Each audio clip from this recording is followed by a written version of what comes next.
An obstacle to recognizing the energetic connection between cause and effect is that our attention is physically transfixed. This means we are in a trance, fixed on the outer surface of things as if they were solid.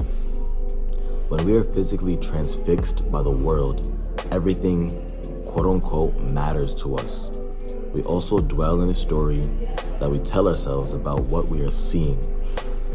The consequence of this physically biased perceptual condition is that we cannot see into anything and therefore have no awareness of the inner contents of life forms. We cannot recognize how everything interacts with everything else. This is because the causal point of authentic interaction between all life forms is located internally. When we are physically transfixed, the solid surface of whatever we focus on appears as a barrier, an outer skin of separation. The mental story we tell about what we are seeing sounds valid to us because we cannot see what is really happening at the inner causal level.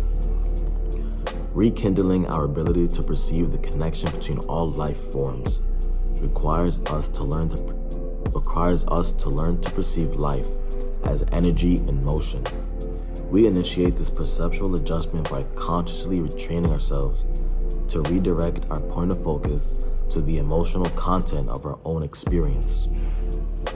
We first require an awareness of our own energies in motion, and this awareness is then reflected in the world around us. The consequence of this gradual shift of awareness is that the distance between our emotions, thoughts, words, and deeds and their physical, mental, and emotional consequences appears to become shorter.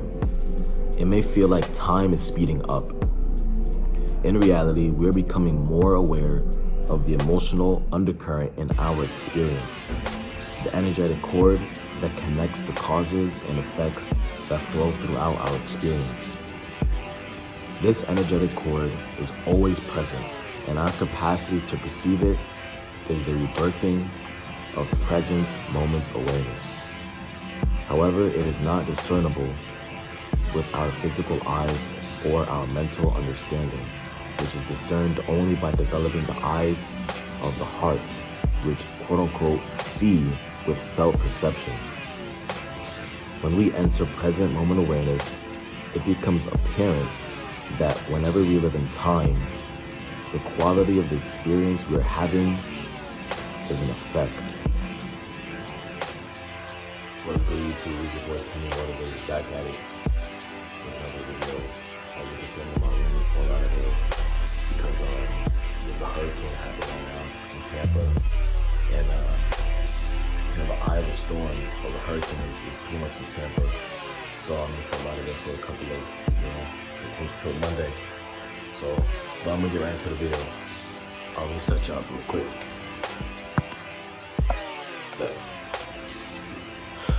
In this video, I want to talk about your internal world versus your external world, right? What is your internal world? Your internal world is anything that you feel, anything that you think of. That is your internal world. Any emotion that you feel, be it anger, depression, happiness, bliss, ecstasy, calmness, fear, nervousness, anxiety, any emotion that you feel or any thought that you feel is your internal world. That is happening on an internal level, right? And what is that? What is the external world? The external world is anything that's not part of you, right? Anything that is outside of you is your external world. That lamp, this room, this bed, this necklace, this chain, this shirt, this on my head, my book bag over there, buildings, cars, animals, people, books, anything that's not a part of you or inside of you is your external world. And I'm gonna go into depth on why the internal world is more important than the external world. The external world. I wouldn't say more important, but I would say it dictates your external world. So just bear with me because this is kind of like an esoteric kind of concept to understand. If you're not, new to this, or if this is your first time, hearing something like this, I'm gonna try my best to explain it to you as a viewer. So to begin, I'm gonna say this: your internal world, the way you think and you feel, is a complete reflection of your external world. I'm gonna say that again. Your internal world is a complete reflection of your external world, right? If you think and you feel a certain way, you're gonna attract people that think and feel the same way as well.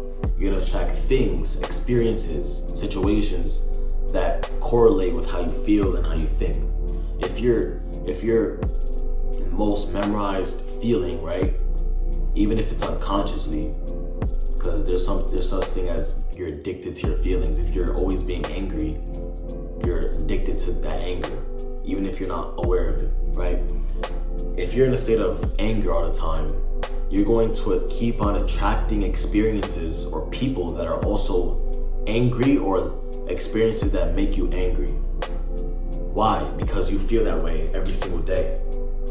And there's only one other way for the world or the universe to keep on confirming who you are, because you're using that feeling of anger to confirm your identity, right?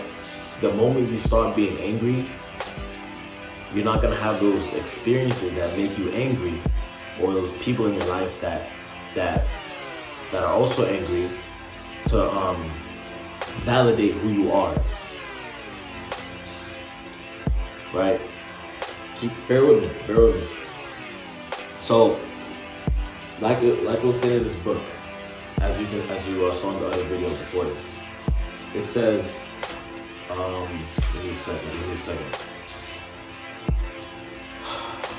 An obstacle to recognizing the energetic connection between cause and effect is that our attention is physically transfixed. This means, This means we are in a trance, fixed on the outer surface of things as if they were solid.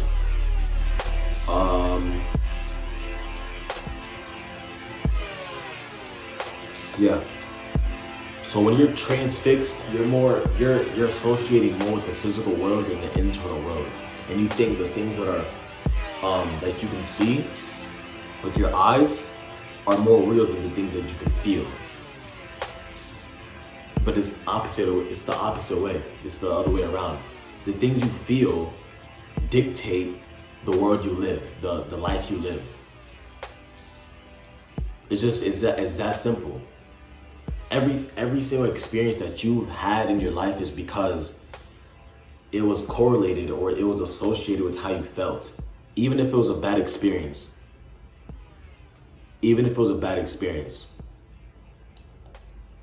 Right? I'm gonna go right back into it.